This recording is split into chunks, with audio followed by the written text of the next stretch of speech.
game if you see him on the ladder this week. But for now, we're going to move into game 2 between No Tomorrow and Team Octalysis. No Tomorrow is going to take us to Volskaya Foundry. The last time No Tomorrow played Volskaya, actually not the last time, the time before the last time No Tomorrow played Volskaya, some interesting things happened, Jay-How. Well, you say interesting, I might have a few other words for it. Probius and Nazebo on the same team in the same game did not work out. And it was on Volskaya. I think they learned from that.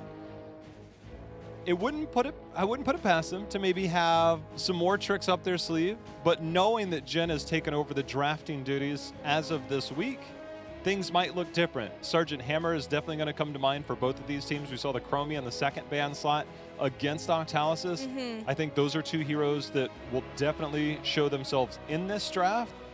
I'm curious, though, if anything outside of that will come into play here. I know that Prismaticism played the Malthael in the last game, and you know, I don't know if they're going to be going forward keeping Draded on the range role, but Prismaticism's numbers look so strong on ranged. I would prefer for him to stick on things like the Chromie, like the Li Ming, because he is second in the world at damage, average damage per game. He's like 400 behind Poik, and then they're both 3,000 more than Arcaner, who's in third. So he dishes out the damage. He's fifth in average damage per minute too, so he's very consistent in the damage that he's doing. And for me, that speaks a lot to, especially when you're looking at Volskaya Foundry, a map where you have to have that poke.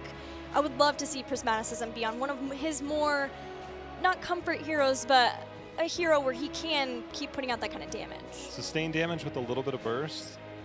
Jimmy can't make it through this draft, right? I mean, Jimmy on a point that just stands there. Jimmy controls frontliners so well. I mean, any frontliner outside of Murd and diving directly onto him is just going to poke, poke, poke.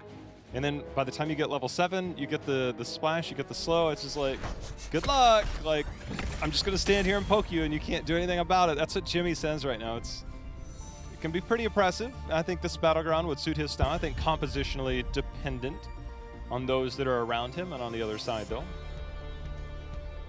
Well, Octalysis has first pick. We saw some Alex Straza bans in the last game. It was Octalysis who banned that. We also saw some Tracer Jaina. I think it's very likely we could see more Tracer Jaina. Both of them are picked quite a lot on this map. And then Genji. There's a lot of things to consider now that we have the third ban in. Ooh. That is respect right there. For Octalysis, I'm feeling a Murden, though. The Johanna, I don't think that they like to play the Johanna. I think that they're trying to work it in because it's so meta. But Murden has just erupted all over the world.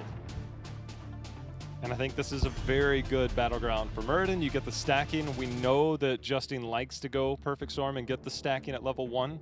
There are multiple options for Murden at level 1. One thing he won't probably have to do is pick block. Jimmy's been banned out here if Murden ends up being the first pick. No Tomorrow first picked Raynor in the last game and now first banned him, and now they're in the second pick position. I think we could see how highly valuable No Tomorrow feels that Raynor is. And Octalysis is going to be the team that bans Chromie. So no Prismaticism Chromie, but maybe a Sergeant Hammer. I feel that might be bait. Okay. You take Chromie out of all the equations, and if we get Hammer banned here, maybe they have something lined up in their first 3 picks. Well, it would keep Genji up. Though, it's hard to say, you know, has a team picked or played a lot of Genji because he's banned so much. But I think Draded played a fair amount of Genji when he was on LFM, correct? Draded was top 5 or 6 in the world. Well, we'll get to that in a second. Top 5 or 6 in the world in KDA. For a team that was in the bottom 2 of North America, whenever he was on Genji, outperformed some of the best players in the world. We're not talking about 3 or 4 games. We're talking about he was like top 5 or top 6 in most games, played in top 5 or 6 KDA. One of the best Genjis you could argue, not just in North America, but maybe elsewhere. We'll see if he gets a shot at that as Alex Straza first pick. And Genji still makes it through because No Tomorrow wants to get Urel Johanna themselves. Leaves Muradin still up for Octalysis. Oh, if Muradin, that's the Genji. choice. Muradin, Genji right here. Oh, man.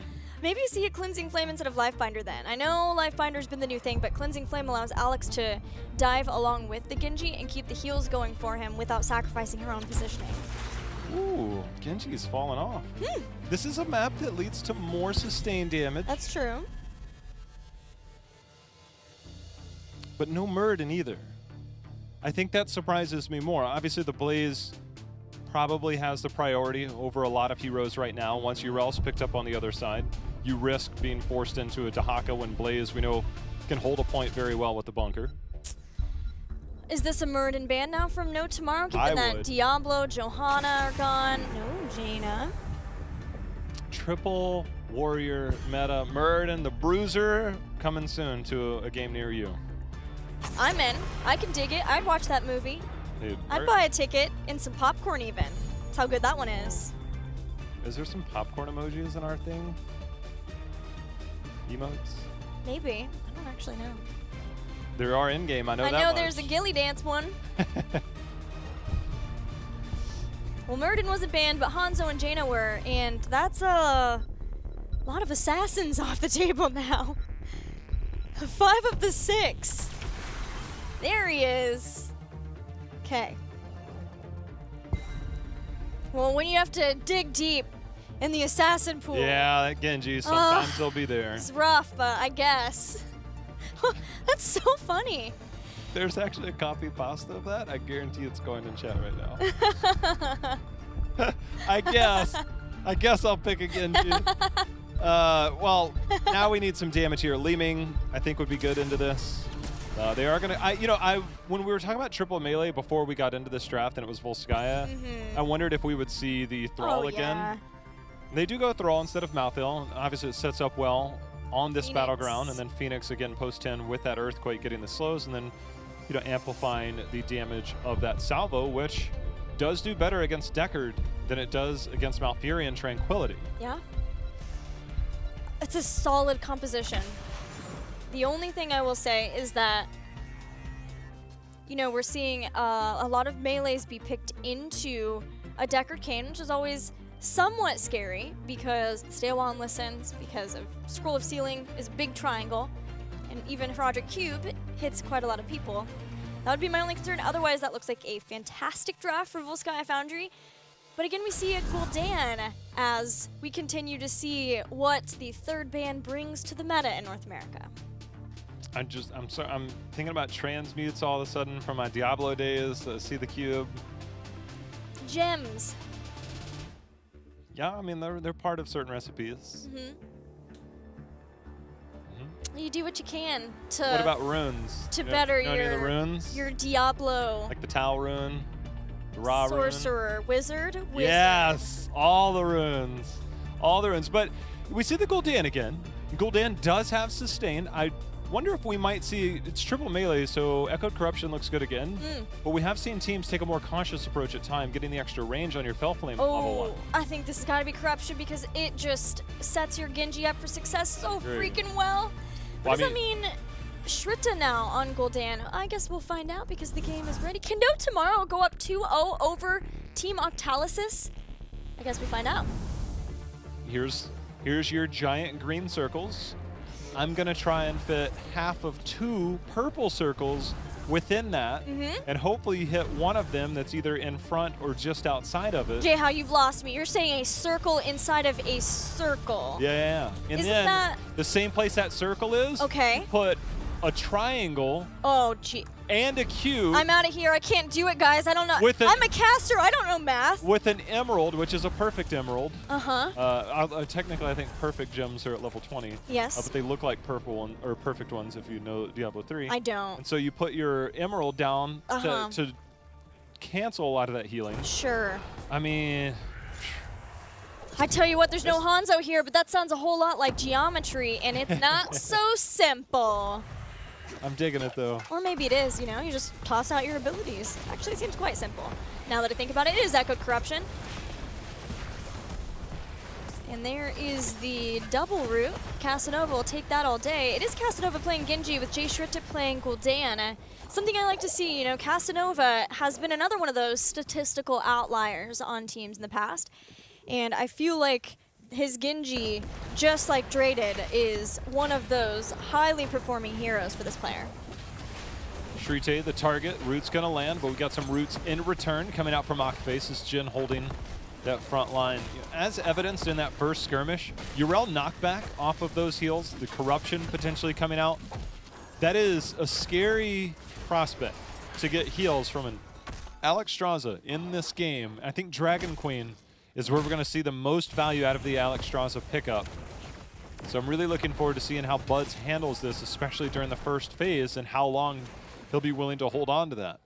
Well, this build does make that slightly less scary, though you still want to be able to get as many people on the point of abundance as you can, because it is such a big percent-based healing, and you have Muradin and Blaze to try to heal up. But Muradin and Blaze also have a lot of their own self-heal, and so does Thrall as he builds into his build. Even Phoenix having the shield makes that slightly less of an issue. So for Buds, his main deal is that he wants to keep his health bar high so that once he gets 7 and he gets Life Blossom, that he can keep the continued Gift of Life Q heals up as best as he can without sacrificing his own health too much. Casanova's going to come in there with the Swift Strike. Goku pretty low. Tomster sticking with him like glue.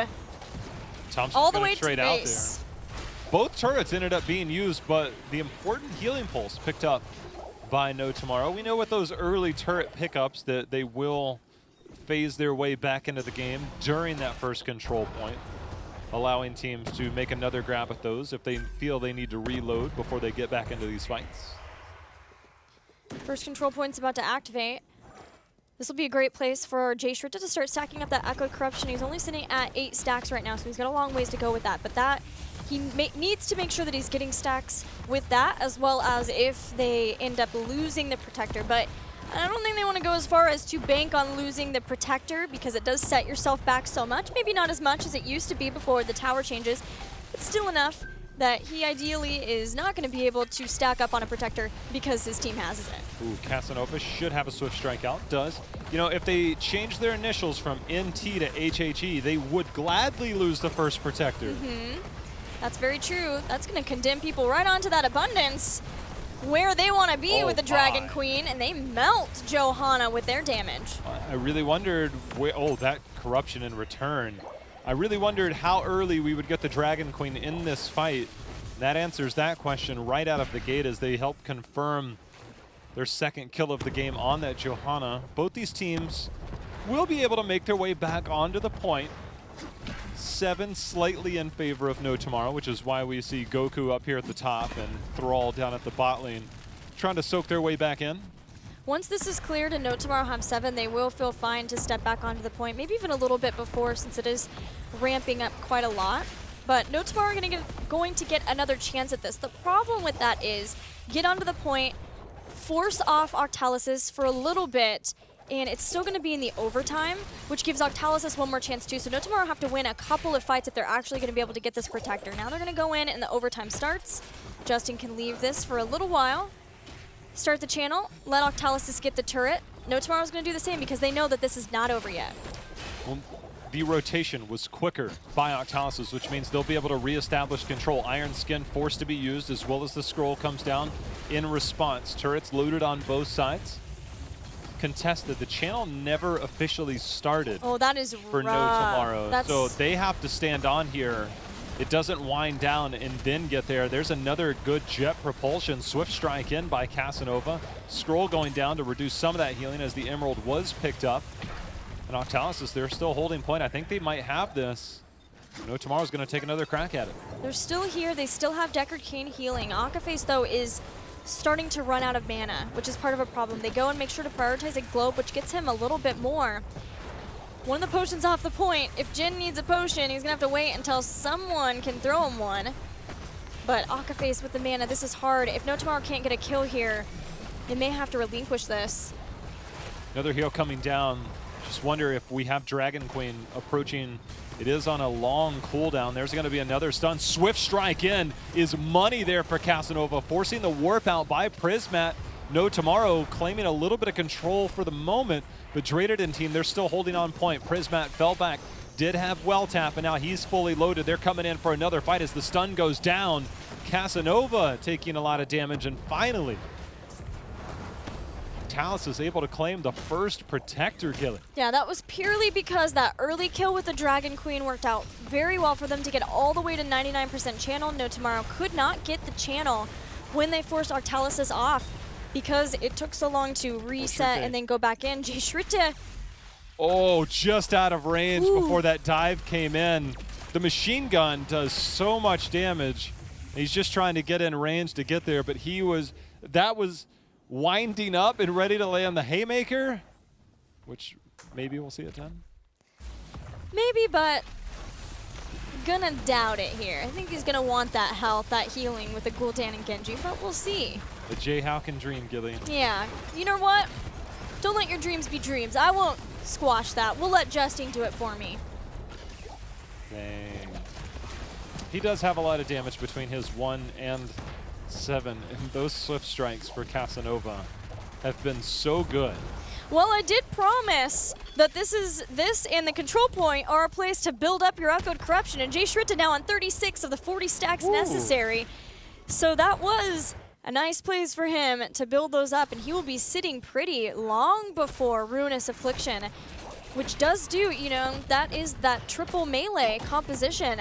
To reiterate, this is a good place for him to get so many of those corruption hits in on Octalysis. Goku, the major flank there. Healing reduction is in. Dragon Queen is out. It was Lifebinder, by the way. No cleansing flame, so no dragon flying into the air. And that dragon is enough to scare off No Tomorrow here for now. No heroics going out. Everything else pretty standard across the board. I did see Justin wait to pick his heroic, so he at least thought about it, and that's enough for me, Gilly, as if he at least contemplated it. I'm really happy for you, friend, that you are finding silver linings at all points throughout. You know, it's the little things that make you happy as you're commentating Heroes of the Storm. Corruption is finished, and look at that poison damage. Gets the heal there. It's strong now, but as you said, it's 16. Whew.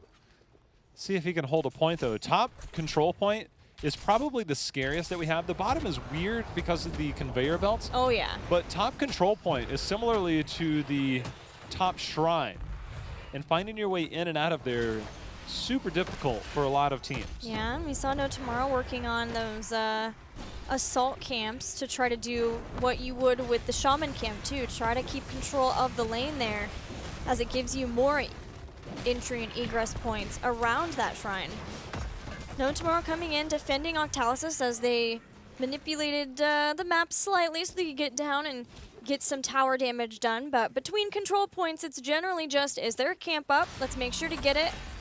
Otherwise, we're going to avoid each other. Unless we have a talent to your advantage, then we're going to look for some picks, set some traps. You could give me those last 2 sentences, and before you even finished the first one, I knew you would be talking about Volskaya. Yeah. It's like, okay, here we go. But now, No Tomorrow, they're pushing in forward with their camp. They're trying to return the favor of some of that structure damage that came in. Justin comes in, gets a stun off onto Casanova. Only 1 tower down as Octalysis moves forward. They are closer to 13, but No Tomorrow will definitely be on even talent tiers by the time we get to that control point. And speak of the devil, 25 seconds away before we get this bad boy started. Blaze gonna go down and get one more clear out on the minion wave. May see him head to the mid and clear that out too before going up, but now Octalysis has 13, which quite possibly could let them get the earlier setup as well as this assault camp. No Tomorrow took theirs earlier so they could get some sieging done in that top lane, but for Octalysis it's about getting it to keep back No Tomorrow for a little bit longer, so they might look to be able to get the start on the control point. No Tomorrow wants none of that, but Jin does not have iron skin, so needs to be cautious about this. Moving forward is Shrite, and the fear of the damage with the corruption actually brought out Spell Shield here for Thrall at level 13. Not the norm, but in this situation, definitely a bit more threatening. Got to be careful on when you use that. It's best to deactivate it and then wait to use it at the right moment if you are a Spell Shield user. As Shrite becomes a target, nice sidestep. Salvo is out. That's enough to keep him alive for now. Yeah, it was really good. He ended up getting hit by the root after the fact, but not the double crowd control. Stay a while and listen separates Octalysis' Justing from the rest, but he turns around with a Storm Bolt to stop it so the rest of Octalysis can continue forward. Big Horrify and an Extract to follow up should claim the life of Justing. He was underneath the fort, but has a bunker to stay safe and get on the other side of this. He hit the healing static right before he Dwarf Toss, gets it far enough range and hops in that bunker. He was so close to death, but that healing static, pre-13, he doesn't live there. But post-13, he's like, it's fine. Jayho, not just the Spirit Shield, but there's even Pacify for damage reduction. Oh, bring it in on that Genji. And Suppressive Fire, which you don't see too often, but Flame Stream reducing spell power of heroes hit, you can get that stacked up twice, so up to 40%. So they are very focused at trying to keep some control over Jay Shritta before his numbers skyrocket with this poison build. Another nice swift strike in on Prismat, keeping a lot of the heals priority on there. Goku trying to stay alive, holding on point, forced to jet propulsion out. No Tomorrow. They've gained control, or at least temporary control. And there's look, the healing was nice. The corruption did more damage. And if that's post-16, those health bars look even worse. Yeah, you get hit by 3 of those, and you're going to be looking at that big old chunk, besides the fact that it just does more to start. And it feels like with that, Octalysis knows that they are trying desperately to make sure that they get another one of these. They have a couple forts low for No Tomorrow, so if they can get this Protector, they could start to try the snowball here that would let them have an easier time of the 3rd control point. But this time, No Tomorrow, they know that they need to fight it out over this. Goku's been battling against Tomster on this point for so long. The turrets have gone down. Justin comes in with the flank. Ardent Defender used. Salvo gonna hit right after that expires. And now Justin and team, they're going in deep looking for the fight. Well, Jay Shritta has Horrify if he wants to try to bail them out. Used it, but also stay a while and listen. Couple targets got woken up, but Jin just narrowly escapes the clutches of death. This does let Octalysis start back the channel. That's enough. No Tomorrow have a very limited time if they wanted to get back on this. And yeah, I don't know that they're going to be able to get it. Just glad we caught the portal out by Deckard. Every time I hear that sound, just love it. Memories. All alone Deckard on the caster desk.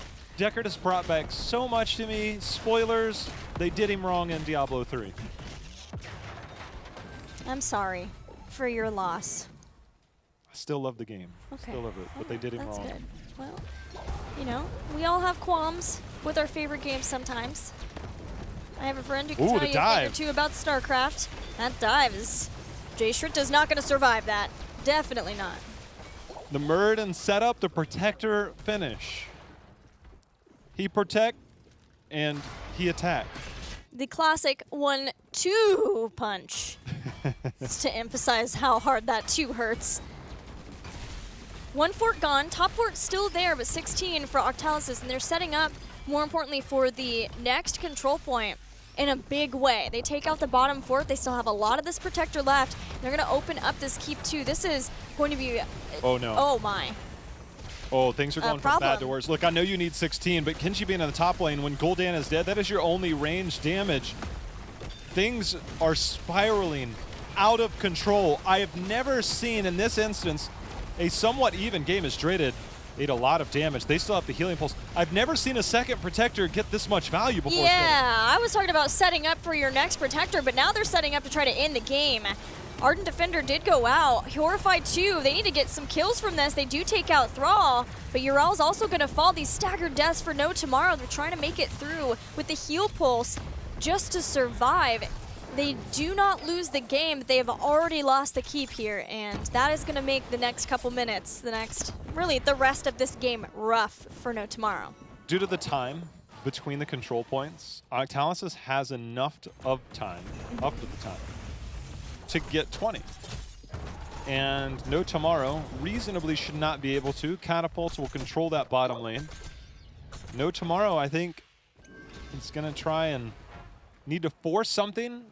But on this map, it is so incredibly difficult to force anything at all unless that healing camp comes up and Octalysis chooses to fight. And for Octalysis, you simply walk away from those scenarios. Well, No Tomorrow has to do something here. They have to set something up for themselves.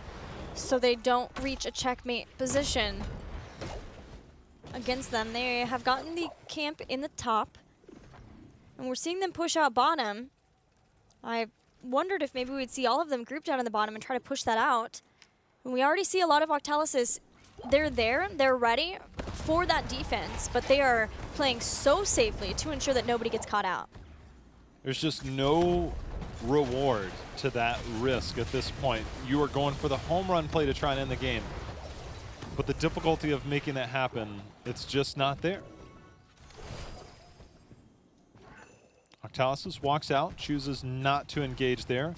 Camp distracted by some minions as they come into view, so Tomster will be able to clear this up before another fort falls. I feel like No Tomorrow is going to have to take a fight here, and Octalysis is more than willing to give it to them, so this would be the place that you stay a while and listen.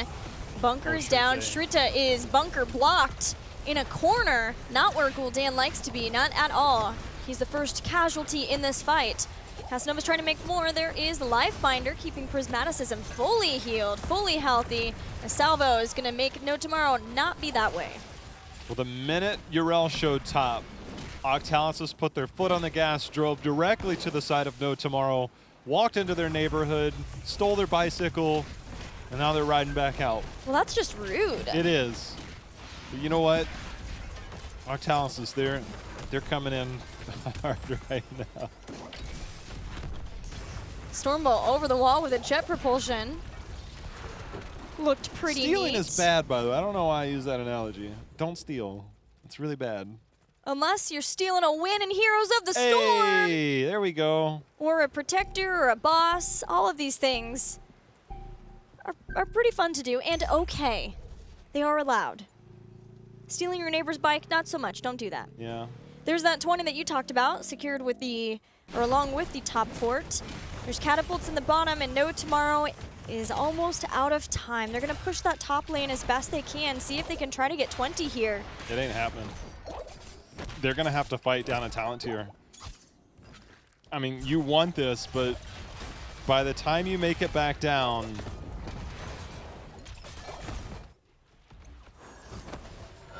I'm surprised that they're here. I feel the anchor positioning would be good. I mean, you could be anchoring if you're Octalysis at that mid fort to just disrupt the rotation down. This isn't going to be good if Tomster goes down. Ardent Defender out. They haven't used their CC. Notice they kept their CC waiting for that. Not able to get the takedown. Salvo's there. I don't think that's going to do enough damage against a Yrel. And that's still a protector picked up. And this should be game. Ruinous Affliction, though, Gilly. The positioning of that was very good to, if nothing else, make sure that this lane is so pushed out that No Tomorrow can't get any free damage on this protector with the 20 that they do have. No Tomorrow wants to fight outside of this before the protector can get to core. They almost had the kill on Prismaticism, but it wasn't enough, and Gul'dan falls. No Tomorrow's health bars are dropping like flies. 3 already down as they hope to defend this with their lives, and they will not be able to do so. Team Octalysis may have lost game 1, but they proved that it was just a fluke as they win game 2. I've never seen Ritual of Life in a competitive environment, and I just saw it, and I was like, oh my, that healing. Yes. And that's the big reason why Phoenix was like, no, I'm good. No, seriously, I'm good. Watch this. It's proccing multiple times, 3 times in 6 seconds. He even has Unconquered Spirit, so Yes, that Phoenix I'm is fine. really not going to die. That was really well played. The Alex Straza, the early pickup, was a bit surprising, I think, to both of us. But now putting Draded back onto that melee and Prismat coming out on that Phoenix, that amount of damage, that's nothing to sneeze at right there. 95K, and in limited engagement opportunities, that's a lot of damage. And you highlighted that stat before. Somebody like, oh, game time. No, that's real damage in time. Short amount of time. Yeah, that's why I say DPM too. Yeah. He's 5th in damage per minute, because that having the 2nd highest hero damage in the world, which also, that's, Europe and Korean players who do a lot of damage, and then DPM too, that helps understand that, no, this is real. Prismaticism's doing work. The one thing that I'm still waiting, 2 players coming into this weekend in Korea Hyde and Sake both average more than 2 kills per game. Okay, to put that into context, those numbers are astronomical, which For means supports, they're doing yeah. work. For supports, yeah. Prismat and Draded average 2.1 and 2.3 respectively.